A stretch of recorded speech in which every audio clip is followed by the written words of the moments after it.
Hi everybody. Today we are going to learn how to configure a taxi data connector using Azure Sentinel. When you log into Azure Sentinel, this is your view. In order to connect to a taxi server and pull indicators of compromise for your threat intelligence data, you go on the data connectors page. In the search box, you can just search for the keyword taxi and open the data connectors page. Once the data connector page loads, you should make sure that you have read and write permissions to the workspace.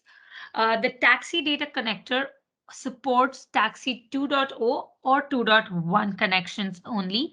Connecting to a taxi 1 endpoint is not supported by this data connector. So today I'm going to connect one of the sample data connector taxi servers that are owned by Anomaly. They are the Anomaly limo servers.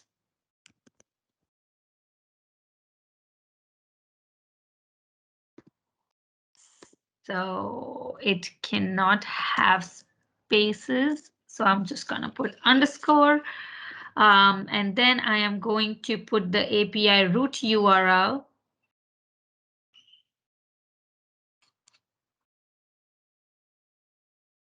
I am just picking up my API root URL because it is the same URL for one of my other connections. You add the collection ID, the username and password.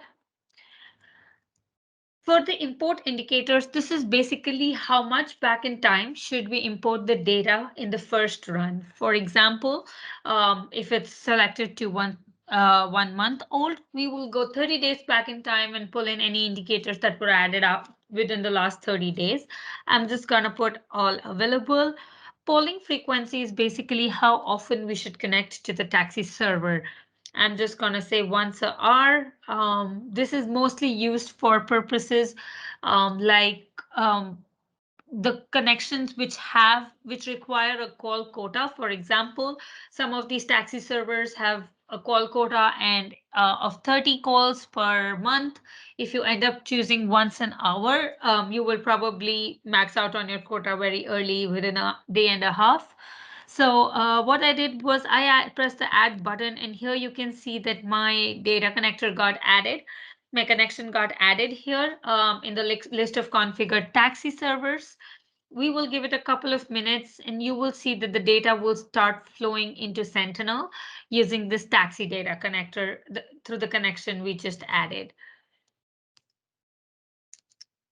Now coming to the next point, where we are going to go ahead and look at what happens next. Now I want to definitely go ahead and look at my threat intelligence data that I have imported. So we've offered a threat intelligence menu, which falls under the threat management section. This is a one-stop location for all your TI within Sentinel. Um, Here you can look at your TI, you can create new TI if you need to, as per your requirements, mostly used for cases while you are doing certain investigations and find a certain entity to be actual, true, positive, or malicious entity, then you want to add it to your TI repository so you can use this for those purposes.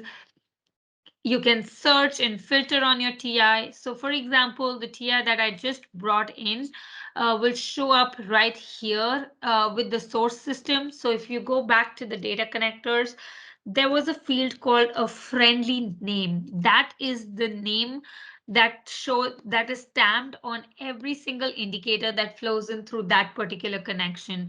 So for every single indicator that flows in through the Anomaly limo server collection ID 107, it will be stamped with the source field as Anomaly limo test. So here you can come back and filter your TI. I will look for one of the TIs that I have added. I will just look for the one that I added from Anomaly and search on the source. It'll show me all kinds of indicators, all the indicators I've imported using this connection. You can search on various other types like various other filters like type, threat type, a confidence score. For example, you want to search for everything that's greater than confidence, you can apply that filter. In this case, we don't have any such IOC, so it doesn't show any indicators. But that is one other place where you can actually use your view all your threat intelligence data. That is pretty much it. Thank you so much for listening.